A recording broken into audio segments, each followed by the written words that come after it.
Known for that, everybody calls me Dr. Abu. But the real name is Dr. Abumere Abhulimen. Like when I was introduced, they said I was in UBT for a while. Then I came to Lagos. I worked in Crystal. I was there for about 25 years. I'm not just a passive worker. For people that know Crystal, it's one of the busiest hospitals in Agege and Limosho. I wasn't just a passive doctor there, I was an active participant because I was the only resident doctor in the place. I was living on top of the hospital. There's a small penthouse. If you've been to the place, there's a small penthouse there. So most other consultants and specialists will come to work. By 3-4 p.m. they are out of work. So every emergencies, every problem, every fighting, every shouting, every doctor, most of the time was on my head. So I may have seen the good, the bad, and the ugly. First, for 25 years. In fact, it was just a common thing then, around Egbeda, Agege. Before anybody think of Lesotho or Lut, they will think of Crystal. So I have seen them, just name it. And in the process, either we are painted good or we are painted black. It's a part of the profession. So today, when they approached me and said I should speak on hypertension, I said, well, it's good for me to actually come around and let people know what is this word hypertension, because I knew about hypertension when I was in my 10s, 10 years, 11 years, because my parents, they didn't go to school. We were 8. I thank God, by the grace of God and His mercy, we are all graduates. They don't understand the word of English. Pidgin English, yes, because I'm from Edo State. Pidgin English is a common thing. So my parents understood Pidgin English, but not real English. But they made every effort to make sure we went to school. And by the grace of God and the medical doctors, we have some engineer in my family. It's a miracle, it's a testimony. You can have, and I was the only boy among 8 children. So most of the time when I was growing up, I loved football. If I'm eating and you play football, I'll leave the food and go and play football. My mother would just come behind me, grab my ear. This boy, you will give me hypertension. So I knew hypertension even before I even went to school. So I'm sure many people also know what is hypertension.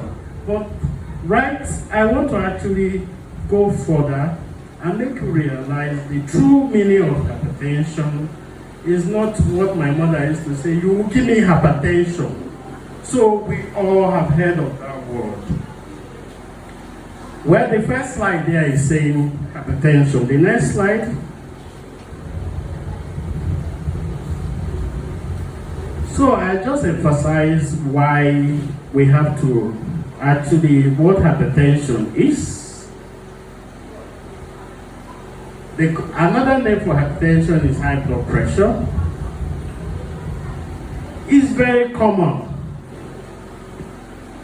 but it's something you can control or something you can prevent. What do I say? It's common. It's something you can control. It's something you can prevent. How common is high blood pressure? The available statistics in Nigeria, 1995, about 8.5%. 1995, that means many years ago. About 8.5% of Nigerians were recorded to be hypertensive. That means many years ago, hypertension was not very common.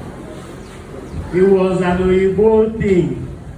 Only rich people and few people had it in 1995. By 2020, 32.5% of Nigeria are hypertensive. That means if you take 10 people, you find 3 people who are hypertensive. By the year 2024, 41.5 people of Nigerians are hypertensive. You can check it up. That means 4 out of 10 Nigerians are hypertensive. The next slide. Why do we talk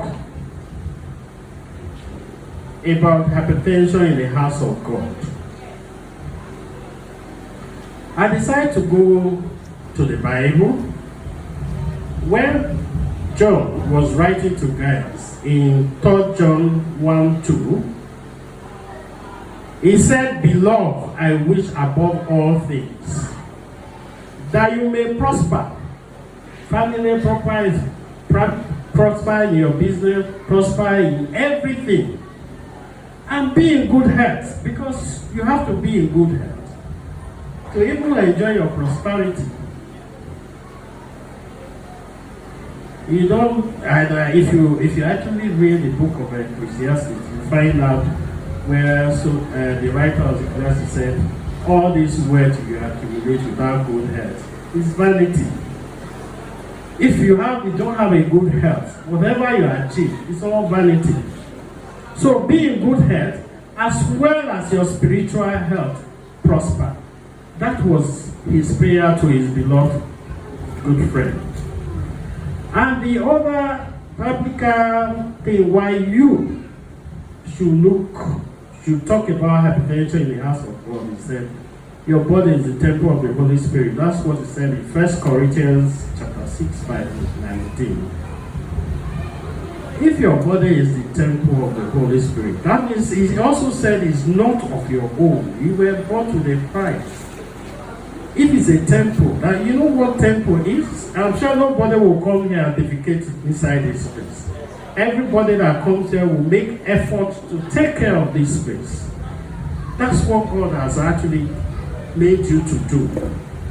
It's a temple. His spirit is in you. You are carrying the spirit of God. You have become a temple of God. You have to care for that body. If you refuse to care for the body, you're disobeying God. So that is why we have to talk about hypertension in the house of God. Next slide. Globally, every year, 7.5 million people die of hypertensive-related conditions. 7.5 million. Million is not 100 million died of hypertensive-related problem. And the major cause of death because of hypertension, what we call cardiovascular disease. Cardiovascular disease could include kidney failure, because anything that the vessels. Okay, if you look at the first slide, it shows a picture of. Can you go back to the first slide, please? A picture of the heart there. You can see those red things. That is the vessels. The blue one, that takes blood from the heart, oxygenated blood from the heart, to all the organs of the body. The blue one takes blood from the organs, the blood that the organs are taking up the oxygen, the nutrients. They take it back to the heart, so that the heart can now take it to where it can be renourished, the lungs, the liver, and then send it back, the red part. So cardiovascular disease are condition that affects those red parts of the blood. Anywhere those red blood goes to, once is disease, either is blocked, either it bursts. That is what is called cardiovascular disease. And some of these if problem with cardiovascular disease is heart attack. Heart attack, another name for heart attack is myocardial infarction. Heart attack is, let me describe it. When the vessels to the heart is compromised, that means either is narrowed or there is a deformity. The oxygen to the heart muscles become compromised too. So what happens that you start having pain on the right side, on the left side, sorry, then the pain may go to the back or to the shoulder. And most times if you try to do a little exercise, it increases the pain. That is heart attack. Everybody knows about stroke. The other one is renal disease. Renal disease means kidney problem. So it's attributable to high blood pressure. The data available, which I got, is that in Nigeria, over 10,000 people. The next slide, please. In the next one. No, one before, please.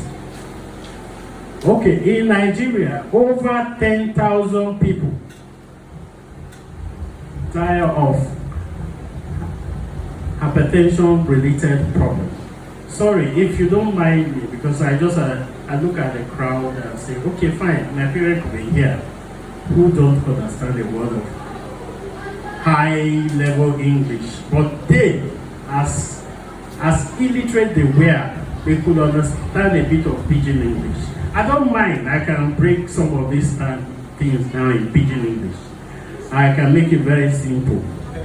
You understand? Because I really want it to go into your head, because there are a lot of things you can do. There's a lot you can do to prevent this problem that is taking over 10,000 people every year in Nigeria. So, like I've told you about cardiovascular disease, but the major cause, okay, I say this high blood pressure for Nigeria, it affects over 10,000 people every year. That means every year. This thing is just be like Koboko. If you multiply that by 360 days, you know how many people they die every day of high blood pressure related problem. So make you know, say this is a big problem for our environment. And the major cause of death in Nigeria, we know, is non-communicable diseases like malaria and cold. But the next one, when they follow up, high blood pressure. In fact, why high blood pressure not go common when Nigeria had? No, it's not increase. One person out of 10, now they get high blood pressure when I did in school.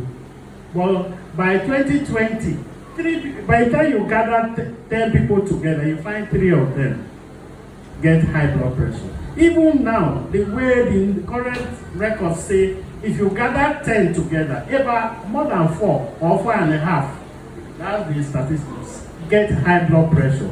So it's increasing, it's now becoming a big problem in our society.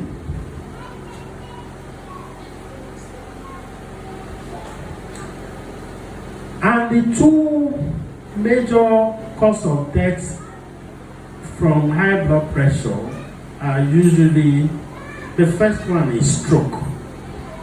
Stroke get plenty or get different type. Then the one they bring, or the vessel, that red vessel where they carry blood, it go just burst for brain. And there is the other one, that red blood where they carry blood, they go close. Blood not reach where it's supposed to reach. Anytime blood not reach where it's supposed to reach, whether na lung to person go dey breathe, dey sweat like Christmas goat. If na brain, the person either one leg go dey weak. The person fit dey talk to you, but not go fit dey move one leg, one hand. If na heart, the person go dey waka like that. When you say waka, when you want waka like this, you go hold a chest. Because, but if you sit down, you feel they better small. But when you see somebody, they hold a chest. Anytime you try to waka, you know say don't they get heart attack. So the second killer, because of high blood pressure, heart attack. Next slide, please. The question be say, what is the hypertension? I don't tell you how my mama define hypertension. And when I give her stress, that be her own definition of hypertension. But in the real sense, you see those red bloods, those big vessels that is taking, the red one that is taking blood out of the heart.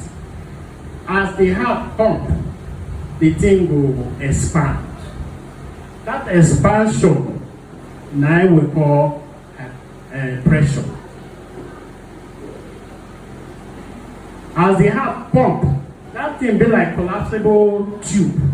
As the heart pump, it will expand. That expansion is called pressure. So that part, this red one, as they carry blood, they have to go boom, and then it go expand. Blood will go. That is pressure. There is a normal one. If that pressure, when they expand it, if they too high, that is called hypertension. So now you know why some of those vessels they burst. Because if you take a rubber tube when it's supposed to carry, you force thing through it, and it's supposed to carry certain pressure, and the pressure did too much. What will happen? It will burst. So that is what is called hypertension. One common mistake where people they make, they say, they think when they get hypertension, they go get one itching of the body, they go get headache, stomach will they pain them, or they go stomach, or no. 95% of people when get hypertension don't have anything at all, no symptoms. Maybe the first time they go know say they get hypertension. Now when they party, they dance like this, all of a sudden they will bump. They say you don't fall, arrow. Not be arrow, and high blood pressure. They carry and reach hospital, they check in blood pressure, they say 200, 140. I say no, not be arrow, now negligence. The person was supposed to look after himself, he didn't look after himself. So you can't blame God for that, neither can you blame the enemy. You understand? So that is it. It's very silent. 95% of people with high blood pressure don't know, except you check. And what is the normal value? That pressure, I say, when heart pump, it will descend. When you check, the upper one should be 120 and below. The lower one should be 80 and below. But when the upper one don't pass 140 and above, or the lower one don't pass 90 and above, we call that one hypertension. But the proper definition we say, somebody not go just run enter your hospital, you check if blood pressure is 145, 95, you say you get hypertension. No. You say the definition we say you go rest. Let the person rest. Rest well, check. Because even if you check the high, if it's not too dangerously high, tell the person go home. Let the person sleep well. Come back and check again. Because you can't just use isolated blood pressure to actually define somebody as hypertensive. I'll give you some example. For me, I'm not hypertensive by the grace of God. I thank God for that. Even my father died above 80. His blood pressure never rose beyond 130, 80 something. My mother, 80 something too. They are fantastic human beings. So, but me, there are some days when I wake up, I just feel somehow my brain is somehow. Not really severe headache. I just feel dull ache in my head. Most times I'll rush and go and check my blood pressure. It's usually 195, at times 98. But I'll go back, maybe just rest or take some sleeping drug, because my blood pressure is also like my parents' own, 130, 80, 120, 80. So I can't consider myself, because once in a while I get that high thing. Probably there are nights I could just stay awake, and when I even sleep, my mind is sleep, and my body is trying to sleep. My mind is when they will knock on my door, especially when I have a very bad case on the ward. So my mind will not sleep. So when I wake up, I feel that kind of feeling. And if you check the blood pressure is slightly up, you can't say I'm hypertensive. You understand? So the next slide, please. So people with high blood pressure, what can it cause? Like I said, I've mentioned stroke. I've mentioned heart attack. I've mentioned heart failure. When the heart is failing, how do you know? You see the person cannot walk from here to the road. He can walk from here to the gate and stop and start breathing fast. Or the legs start swelling up. Then you know that the person's heart is failing. It can damage the kidney. Most people you heard had kidney failure. Some of them have, a lot of them have hypertension. It can cause blindness. And ultimately, it can also cause death. That means it can die the person. The next slide, please. Who are those people? I know we Christians, we are fond of, it's not my portion in Jesus' name. There is nobody's, high blood pressure is nobody's portion. That you are here, and there is somebody smoking in their helmet across the road, does not mean God hates that person and love you more. No, he loves everybody. We are his creature. He wants those people to see him as their creator and come back to him. So he loves everybody. It's nobody's portion. And God never wished anybody to have high blood pressure. And that is the reason why I'm here today, to enlighten you, to prick your conscience, so that you can actually do what God wants you to do, to take care of yourself, take care of your blood pressure, check it regularly, and take responsibility. You understand? Who are those who are at risk of high blood pressure? Those who are overweight or obese. If you fat or your weight stay above borderline, that person will get high blood pressure. It doesn't mean everybody that is fat has high blood pressure, but these are risk factors. If they eat food with plenty salt or fatty food, people they call them cholesterol, or processed food, because those things have preservative, and those preservatives, you see, why I said 1995, it was 1 out of 10 person you could find with high blood pressure were more natural. Then there was nothing like all this fast food. When I was growing up, I grew up in Benin, it was very rare. We go behind the block leaf, cook. And many people didn't even have fridge, because you can't cook and keep it outside for too long. You cook, maybe eat 1 or 2 days, it's finished, you go and cook again. So we're eating fresh food, we're eating well. But these days, we can keep soup for 2 months. We can go and buy soup and keep it for 2 months. All of us, since God don't bless us, fast food is our next joint. Please, most of those things you get from there are processed food. For people who sit for long without exercise,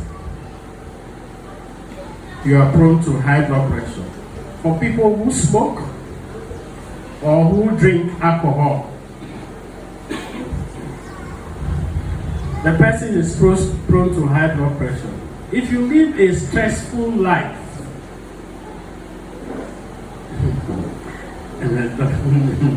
doctors live a stressful life. So if you live a stressful life, you're prone to high blood pressure. If you have a family history of hypertension, any member of your family that suffer hypertension, know that you're also a good candidate of hypertension. Once you are above the age of 40 and above, age, if God preserve your life, you're 40 and above, know whether there is high blood pressure, whether you are obese or not fat, whether you are slim or not. Once you are above 40, know that, so that you can take preventive measure. You're a good candidate for hypertension. Like I said, the next slide, please. Like I said, hypertension most of the time is, you can't actually say this is the symptoms, but there are few lucky ones, very few lucky ones who may have symptoms that may point to hypertension. So that why I'm saying it doesn't have signs and symptoms is because you don't have to wait until you start feeling something before you go for check. It can give headache. High blood pressure can give dizziness. It can even damage your eyesight. The chest pain, like I said. Shortness of breath. You just see people breathing fast and also sweating. Shortness of breath. Please, when all these symptoms start appearing, you're almost getting to the end point of high blood pressure. That means kata one boss. Please don't wait to start feeling those things before you take action. How do you prevent and control hypertension? Number one, next slide. Check your blood pressure regularly. Reduce salt in your food. It says less than 1 teaspoon per day. Reduce salt in your food. Eat more fruit and vegetable, whole grains and beans. Cut down on fried and processed food. Exercise at least 30 minutes most days. Maintain healthy weight. Avoid smoking. Although he said limit alcohol, avoid alcohol. Because no problem with alcohol, I don't know people who have tasted alcohol is that the moment you start taking alcohol, you might say, I want to take a glass. Today you will take a glass. Maybe it makes you feel good. By the time you do that for some time, you find that one glass will not make you feel good. You increase it to 2. Before you know it, you're drinking too much alcohol. So avoid alcohol. Manage stress. How do you manage stress? Create time to pray. Create time to rest and fellowship with your meditates. That's the way to manage stress. Manage stress. If you now have high blood pressure, if you find that you have high blood pressure, please take it seriously. Take your medication as prescribed by your doctor. Do not stop, even if you feel well. That's the mistake a lot of people make. Do not stop taking drugs. Let the doctor say, okay, you were taking this drug 2 times a day. Why not change it to 1? Because you've been okay for 1 month, 2 months. Why not make it once a day? Or you'll be taking it once a day instead of taking it 10. Why not reduce it? Let the doctor decide that. Don't just say, I'm feeling okay. It's cured. It's not curable. Keep your follow-up appointments. Like I quoted earlier, 1 Corinthians 6, 19 to 20, say your body is the temple of the Holy Spirit. Therefore, glorify God in your body. So taking care of your body is glorifying God. The other one I want to discuss is this, although it's not in the slide, is that if by any chance you have a loved one who happen to have complications caused by high blood pressure, and you rush the person to the hospital, and you get to the hospital, they say the blood pressure is 122, 140. And he's lying there, they connect things, they are checking the blood pressure. 1 hour is still 200, 120. 2 hours is still 2. You see, the people around become agitated. We bring this thing is still high.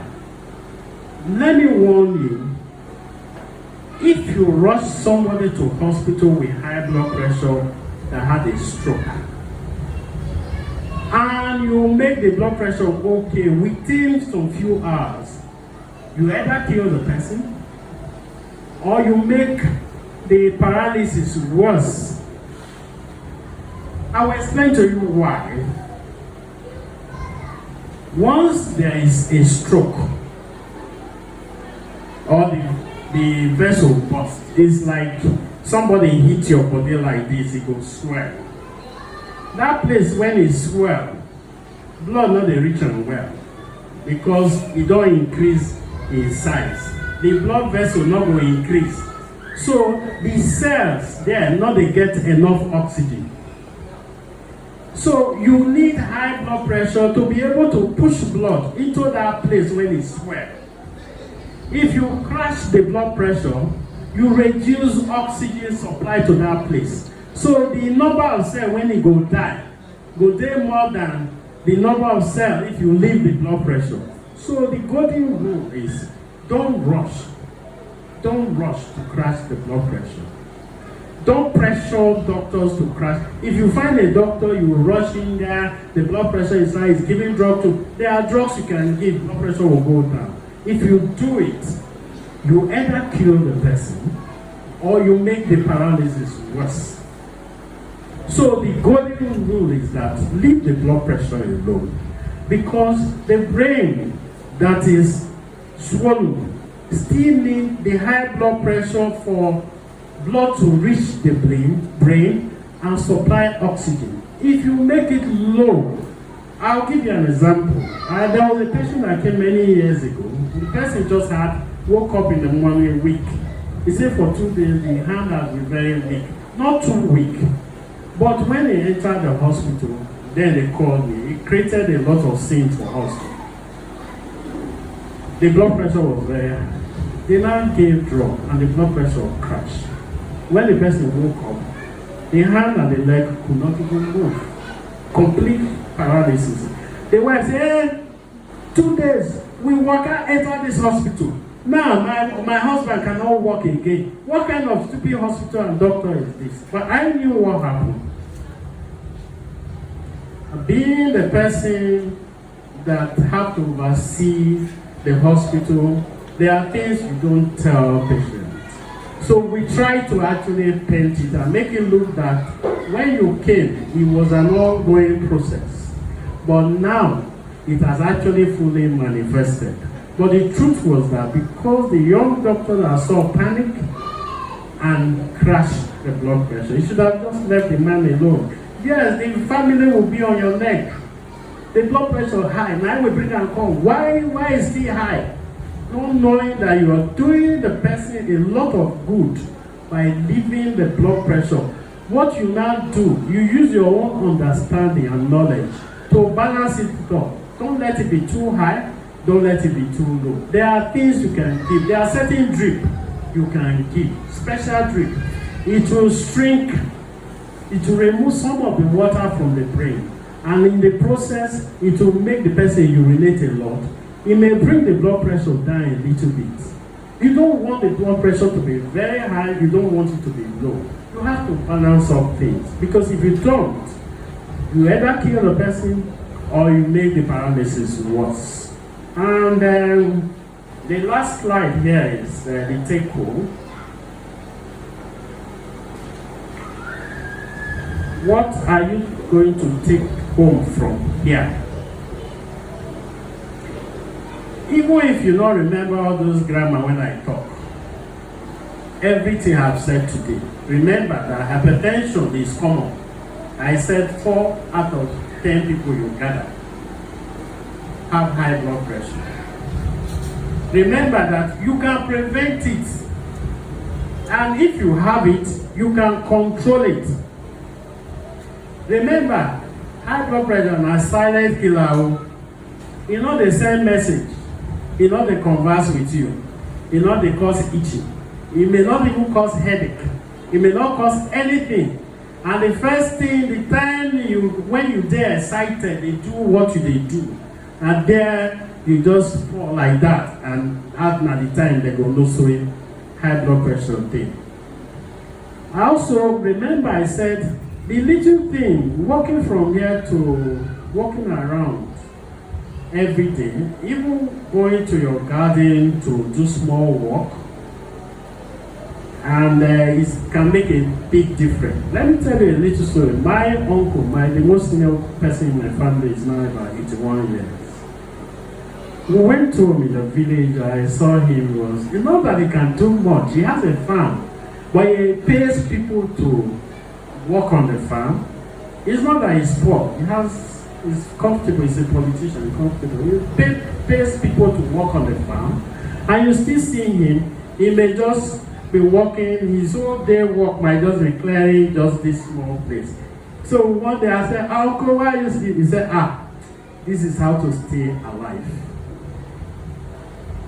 That is somebody in the village. This is how to stay alive. Despite the fact that he pays people to work on the farm, he still does small work. So those small work you do, walk around. If you have a garden, go and walk in it. Take a walk on your street, long street, come back many times a day. It may just help. And one important thing is that I think this church will one day actually organize that. We call it Know Your Numbers. That means you must know your blood pressure. Whether you go school or you don't go school, you must know your blood pressure. That means there must be a system where you can check your blood pressure so that everybody will know. Like I told you, mine has been 130, 80. Because I know my numbers. So the day I see even 140, though it's still somebody will say, I don't know. This thing, yes, it's still normal, but I know this is not my normal number. So churches should organize Know Your Numbers Day.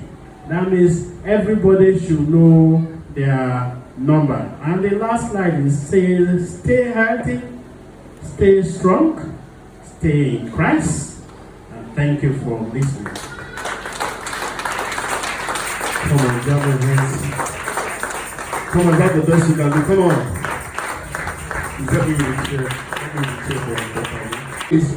What advice or caution will you have for people that practice self-medication when it comes to managing of high blood pressure?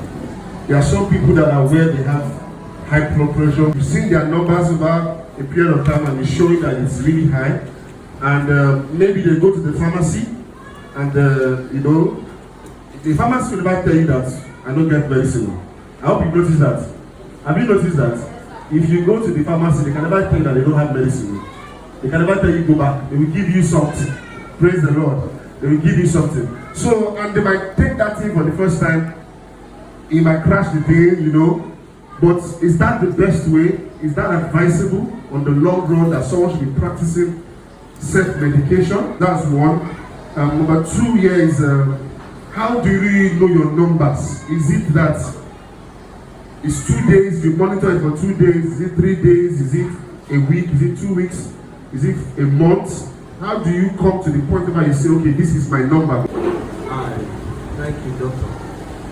I want to ask this question. For example, you check your BP, today it's 120/80, tomorrow you check it again, maybe it's 1 level, and 1 level over 70. When you check it again, it will be 130/60. Is it normal? Thank you, sir. That is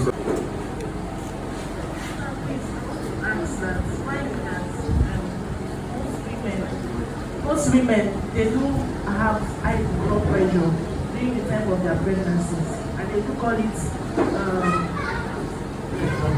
yes. That's my question. But what is the reason why?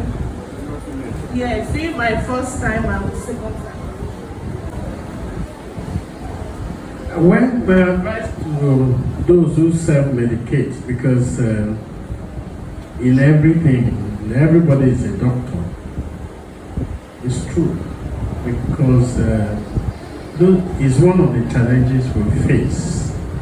Even malaria, before people come, majority of people would have taken drugs before they come to the hospital, rightly or wrongly. I'll give you a simple example. Some people will go, when they think they have infection, they go and buy ampiclos. They will say ampiclos, they say is a very strong antibiotic, bitter ampiclos. They will take one in the morning, one in the evening. And when they come to you, they will tell you, I say, why did you take it? It's very strong. But not knowing that they are doing more harm than good. Because the antibiotics, any drug you take, for the thing to be effective, there must be a minimal level it should be in your blood. There must be maximum level it must be in. It cannot be constant. It fluctuates within that range. You just see, once it drops below that level, you need to let it fluctuate within that range. That's how it's going to work. The half-life of ampiclos is 4 hours. So that means if you take ampiclos, for you to have the benefit of ampiclos, at least 6 hours you have to take ampiclos again. The same thing with self-medication. People go there and just tell a pharmacist. Because pharmacists, people even tend to believe pharmacists than doctors because they think like them. Say, I have high blood pressure. The pharmacy will look for a drug and give you. Whether it's right or wrong, they are not bothered because that's not their training. That's not what they're supposed to do. They're supposed to dispense drug. But we as trained professionals, when you have a high blood pressure, we look at the circumstances. Like she said, she has a high blood pressure in pregnancy. There are a group of drugs you can use for that. If I see a young person with high blood pressure, and I see somebody in the 70s with a high blood pressure, I also look for a group of drugs that is suitable for that age. You don't just say, my father that is 80 is taking amlodipine. Now I see somebody that is 40 years with high blood pressure, I say, go and take amlodipine. In fact, the way we were trained, you start with the cheapest available simple drug first. Like my teacher used to say, the person didn't develop high blood pressure in 1 month. Why do you want to control it in 2 days? Because when you have a high blood pressure, your organ adjusts to it. Your organ needs that high blood pressure to survive. So if you must control it, it has to be a gradual thing. And the people who can do that better are people that are trained.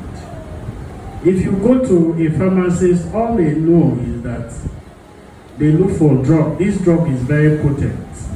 They will give it to you. Yes, they know drugs that are potent, but they don't know who require that very potent drug and who will require the one that is not potent. Because there are some people who take moderatic, tenoretic. They are all those are simple antihypertensive drugs. But you have to look at the person, what you're saying, and decide the drug to use. A pharmacist cannot do that. The other question is know your numbers. How do you know? Is it every day? Is it every week? Yes, if you say every 3 months I check my blood pressure. If you find your blood pressure to be on the wrong side, you have to check it every day until you're sure the blood pressure is actually high, and take medications. But if it's not high, once in 3 months, you can check your blood pressure.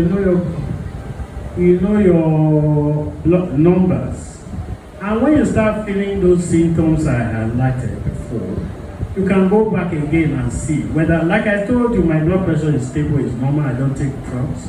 But there are times I feel this headache, dull headache. It cannot be anything. I have not slept for good. Come and check my blood pressure. You understand? That's why I highlighted the symptoms, the things you may feel when the blood pressure is high. For majority of cases, there is no symptoms. Pastor asks why is it that somebody will check blood pressure is 120/80, tomorrow is 110/70, or another, even the same day. There is nobody with a fixed value. There is nobody. You say, okay, it's always 120/80. No. As long as your blood pressure fluctuates within the normal range, because your state of mind, state of your body, what you've gone through, if this one drop all of a sudden, even most of us that have normal blood pressure, our blood pressure will go up. So it can never be the same numbers. As long as that fluctuation is within the normal range, is allowed. That is normal for everybody. Nobody's maintained 120/80, 120. No. It may be 120/80. You might get to hospital, they tell you it's 140/80, or 120, 130/80, or 130/70. It's okay. The other one is the pregnancy-induced hypertension or preeclampsia. It's a very dangerous thing, and it can be resistant to management. You need to be at your wit end to be able to actually survive it as a patient and as a doctor managing them. In fact, there are some cases you give every drug, the blood pressure is not going up. You just have to bring out the baby. I've terminated pregnancy as did a CS at 7.5 because the blood pressure. You have to look at the woman. Do you allow this woman to die because of pregnancy? But the good thing is that most women with high blood pressure, even if you deliver the woman at 8 months, that baby will, 90% of cases, 95% of cases, the baby will survive.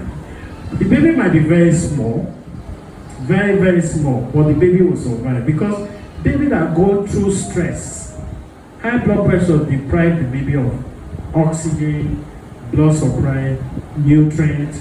So most of the babies are usually very small. But majority of cases, if you take action on time, they will survive. I can't remember losing anyone. Even the one we have to deliver at 7.5, the baby survived. You understand?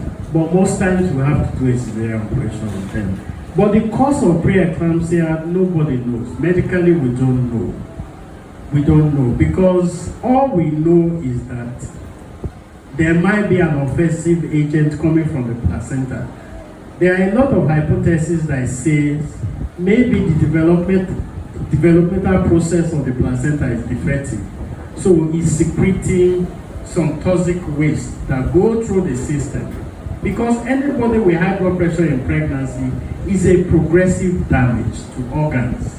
the brain, the heart, the kidneys. I've had a woman that had pre-eclampsia in pregnancy. We deliver her. She has to be on dialysis for almost 6 months. The kidney were gone when they rushed her in. You understand? Whether it's controlled or not, it's a progressive damage. Don't say, I've controlled the blood pressure, nothing. No. Even if it's controlled, the damage is ongoing. It's like, that's why they say there must be a toxin in that the placenta produces that go around the blood and keep damaging organs. Even if the blood pressure is controlled, the damage is ongoing. That's why you need to be close to your doctor, listen to your doctor, and listen to their advice. To tell you the cause, nobody knows. But at times we ask if they say one thing that happened before can happen again. In a family where people have had this pre-eclampsia, it's likely some people may also have it. But there are some families where there have never been pre-eclampsia or high blood pressure in pregnancy. The patient come with high blood pressure in pregnancy. So we don't know as medical people why people have it. But all we know is that once we remove the placenta, the blood pressure that was difficult to control is easily controlled. So that means there must be something in the placenta which medicine have not been able to unravel that is causing high blood pressure in pregnancy. So I hope I've answered your question. Thank you so much. Somebody at the back. Yeah, before we come to you, it's so deep what Dr. just said now, especially for women in relation to pregnancy. And if you are having high blood pressure already, it means that before you take him again, you need to do it side by side with your doctor. Are we together?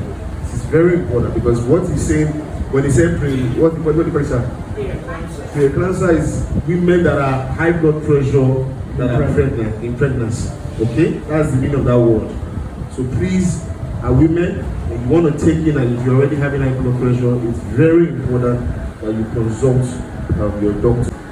This one says, when we detoxify, when you take detoxin and all those, I don't know, is it fruit oil or is it drugs? Because detoxification is 2 ways. Yeah? Oh, God. Or is it kai? What is it kai? That's a good question. When you detoxify with agbo, tea, there are many ways to detoxify. There's green tea, there's agbo, there's drugs. So he's saying that does it reduce the risk of high blood pressure? So is it a good way to prevent it? The word detoxify, there is nothing, you can't detoxify the body. You see, God is a good God. He has provided everything you need. I'm telling you. You see, I had an argument with somebody yesterday. They rushed in a boy. He just completely lost his head. He said he was staying with some group of girls and he took tequila. I don't know which one, what they call tequila.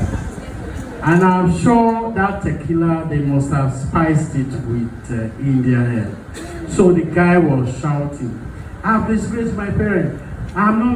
My hand is not there. I'm dying. I'm finished. I don't know where I am. He was just saying all sorts of things. The parent came, flush the thing out. I said, you don't flush anything. If you ever go to a doctor and say he wants to flush something out, the doctor is a fraud. You don't flush. There's nothing. I told them, look, you don't flush anything out. You give something to counter whatever you take. You see, what happens is that if you take certain drug and they think that drug is overdose or something, you give something that will come to that drug so that that drug will not be active. That is not flushing.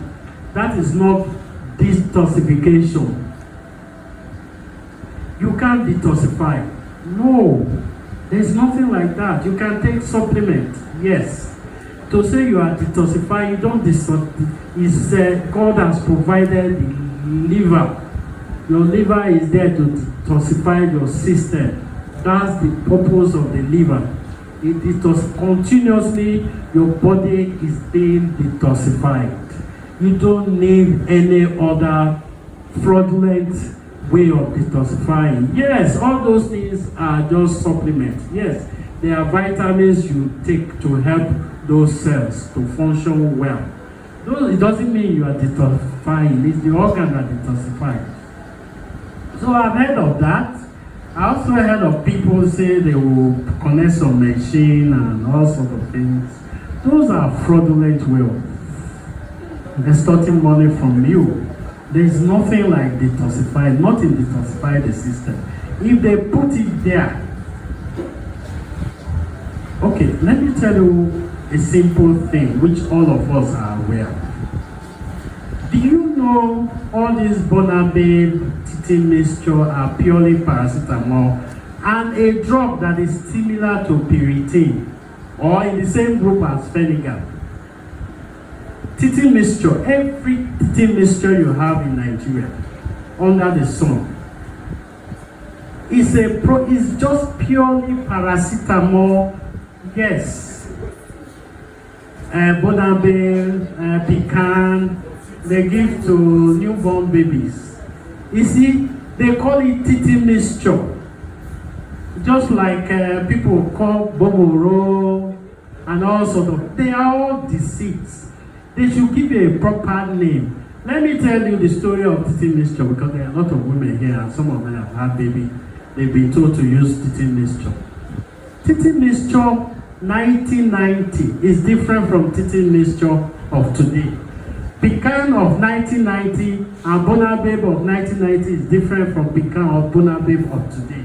I will tell you why. Those days, Pecan used to contain quinine. Quinine is a very effective anti-malaria. Abumere in those days used to contain chloroquine. It used to contain 3 elements: chloroquine, paracetamol, and Piriton, something similar to Piriton. They belong to the same group. Quinine used to contain paracetamol and quinine. Those were very efficient anti-malaria. So when your child then is sick, is having temperature, is vomiting, you say it's teething, you give, they get well. It's not the treating you are treating. What you are treating is malaria. What now happened? When Dora Abumere became the, is it NAFDAC person? She's a renowned pharmacist. She now said, well, because the problem then is that she knows the implication of giving teething mixture. Because what mothers used to do is that once their baby is 3 months, every day they wake up, they have a child, they give teething mixture until the child is 1 year. And Dora knows that when you give chloroquine to somebody for that length of time, before the person is 30 years, he is blind. It's written there. Go and check. If you use chloroquine every day for 1 year, before you are 30, is blind. Why? Because the chloroquine settles in this black part of the eye. It will build up there and cause blindness. So she was out to ban all this teething mixture, Pecan and everything. All these people actually have invested. They are powerful, they are rich. They have invested so much money on all these things. And they now said, he called them, I'm going to ban all these drugs. Because it's not that it's not doing anything, because people are using it wrongly. Whether the child, they just be giving the child, I don't want my child to have a teething problem. And we all know that if you give chloroquine for a long time, the person will be blind before they are 40. So they reached an agreement. If you want to stay in the market, remove chloroquine from Abumere and remove quinine from Pecan, which was done. And they still sell Pecan, people still buy it. That's why if your grandmother comes to look after your child, you say, this thing not they work as they worked before. Because what was working there was the anti-malaria. It wasn't really, there's nothing like big if I give you paracetamol, you go and Google it. How many of you have Googled titi? Nobody Googles, because my grandmother said titi and there's titi. There's nothing like that. That's how all these things we pick up. We are used to bad practice. Even when you start to preach, sorry, I'm right a little bit. Even when you try to, last night I was in the theater till about 12 midnight. You know what happened to the person? She had stomach pain for 3 days. Went to a hospital, they did a test. They said the infection is high, and they did ulcer test. Stomach pain. And when they came to me on Friday night, when I listened to the story, by then the tummy was distended. She won't even let you put your hand, not to talk of touching it. We have to pass a rubber through there to be sucking the thing out. But when she finished telling me the story, I said, from your story, I suspect you may have had appendix ruptured. He said, even the husband didn't even let me finish before. We don't do tests. They say an infection, now ulcer. When she said, I said, okay, if you want me to see your wife, this is the person is still in my hospital. I did it last night. If you want me to see your wife, you better keep your result. When I want it, I will ask for it. So when I finished listening to this, I said, from the story, I may be wrong, but I think she had appendix which has, let me use the layman's language, which don't bust. I said, but we will go do what they call CT scan. CT scan is a big drum like that, they will push you inside. So yesterday morning, I have a friend that owns a CT scan near General Hospital. I sent them there. Actually, what she has, he called me from there, is a ruptured appendix. So we have to actually cut, big cut like this, bring out the intestine, the pus everywhere, wash it out, put the intestine back, remove the stump, the remaining stump of appendix. That is how it is when you just follow tests and what people say. Stomach, if you call anybody now say you have stomach pain, they'll say go and do ulcer test. And that is exactly what is going on. Please stop following it. There are a lot of things going on. And people have died cheaply. If that woman had died where she's coming from, they will say it's ulcer that killed her. Ulcer and infection. And when the father, I said, why didn't you ask the doctor? Infection, where is it coming from? Your wife is like a pregnant, look at the stomach, it's like a pregnant woman. You're telling me infection, which infection? Infection will make her tummy to be tight, she won't let you touch it, and she's grunting a pain. Listen to the person. Forget all these tests, forget what people say. People will say it. In fact, when my wife delivered her first baby, my mother brought some herbal medicine. I told him my mother didn't go to school. Some herbal medicine you put on the mouth. I collected from her. I told my wife, I won't allow my wife to challenge my mother anyway. I was the one that challenged the thing. Mother said, now this one I give you. When you be like this, come be doctor. I said, you give me this one, I can't be doctor. Now I don't be doctor. All those years when I spent for university now waste. Now I gain wisdom and knowledge. So this one, they work again. I collected it from her. I said, no, you can't give my children all this. Yes, we may have used it out of ignorance, rightly or wrongly. We are alive today. But it doesn't mean what was obtainable then is what is obtainable now. I told you 95. Only 1 person out of 10 get blood pressure. 2020, about 3 out of 10. Now it's about 4 out of 10. Things evolve. But those old practices, there's no improvement. It's the same thing. Please don't listen to side talk. Thank you very much, Dr. Amos. So my question goes like this. I have 2 questions actually. The first one is, if someone that does a BP checkup is always reading 160, 90 or 100, then consistently the person has been 160, 100, and the person is on drug, let's say amlodipine or difenhydramine, and the person is taking it every day, I don't know, then the person now decides that without symptoms, the person is not feeling it, but the person is always checking, then the person now agrees that that is my numbers, is it safe?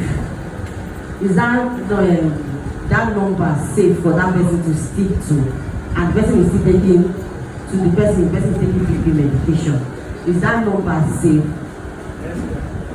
The second question is for someone that has preeclampsia, because I would say for somebody like me, my first child, they said it was a preeclampsia because I was ignorant of that preeclampsia thing.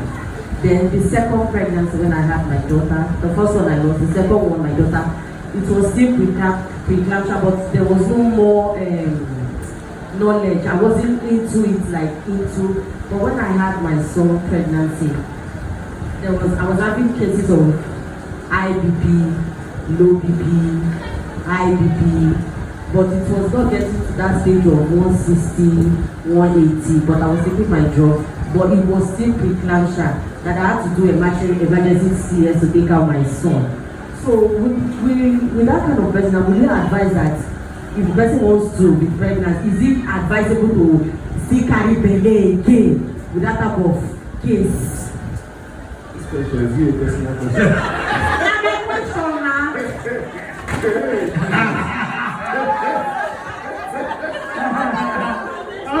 Okay, I'll answer. The first one is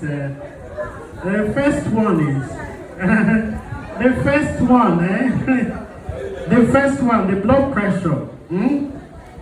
Like I said, if it's above 40, 140 over 80 is high. High means you're stretching the vessels too much. If you are young, your body can tolerate it. But as you grow old, you might not be able to tolerate that kind of high blood pressure. So the probability of having a stroke, despite the fact is not too high, but is high, is still there. But your ability to tolerate, there are some young people with 200, 120, they are running around nothing. But let them get to the age of 40, 50, when the vessels are getting weak. It can cause problem. The other one is preeclampsia. The complications that come with preeclampsia differs from pregnancy to pregnancy. Yes, it can happen, but it's not always like that. It's true, people can have high blood pressure in the first pregnancy, in the second one, and there are people that even in the fifth one they are having it. There are people that have it once and they may not have it again. So, if you ask me whether the person should carry pregnant, whether it's safe, but you have to work in tandem with your doctor. It's safe. If God can pull you through the last one, He can also pull you through the second one. If you are not negligent. You are talking to her person.